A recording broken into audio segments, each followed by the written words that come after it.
Nandito po ako, dating bumabanat kay Pastor Kibuloy, dating oposisyon na lumalaban po dito sa KOJC.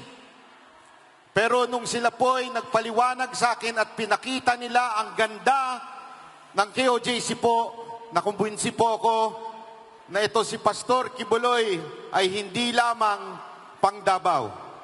Dapat po talagang siyang maging senador dahil sa sobrang ganda ng ginawa niya sa kanyang community. Kaya po ako nandito, marami sa atin nag-iisip na bakit si Pastor Kibuloy? Ano ba ang nagawa niyan? Alam niyo po, si Pastor Kibuloy po ay maraming nagawa, maraming natulungan, hindi lamang po ang mga taga KOJC, yung kanyang community. Pagpupuntahan niyo po sa Davao, makikita niyo yung napakalaking kingdom doon, pinakamalaki sa Pilipinas.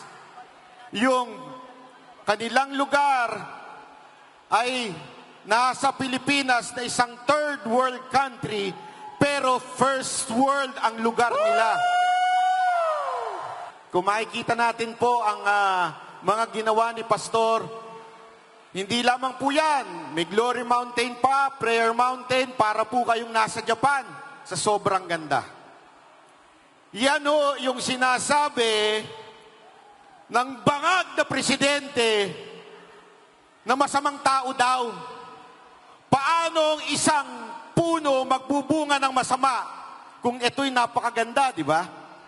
Yes! Nakakita po ba kayo ng isang mangga na bumunga ng bayabas?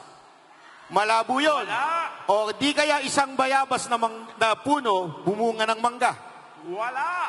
Kung may bungang maganda, sa tingin ninyo, ang pinuno nila ay hindi maganda, hindi magaling? Imposible po yun. Kaya ho maganda ang community ng KOJC dahil po sa magandang pamamahala ni Pastor Kibuloy. Tama. Woo!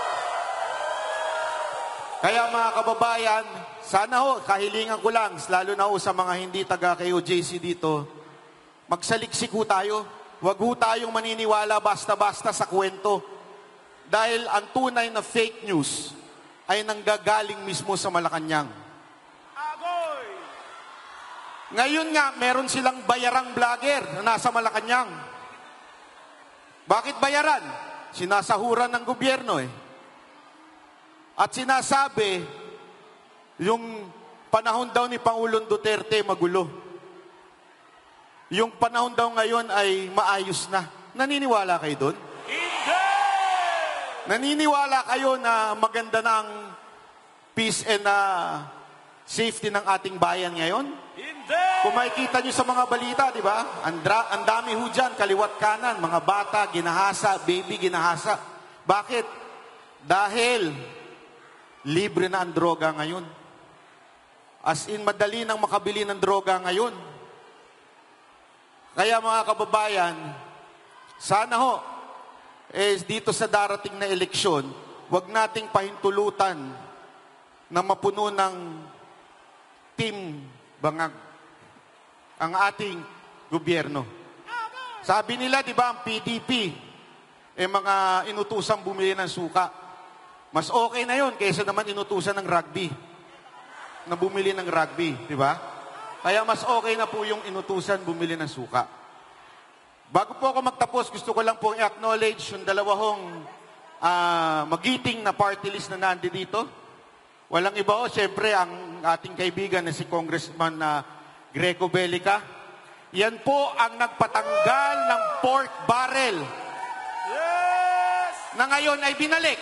Ayan po si Congressman Bellica. At siyempre, ang matikas, ito, hangang-hanga ako dito sa mag-partner na ito. Si Congressman Cardema at yung kanyang asawa. Ayan, magandang araw.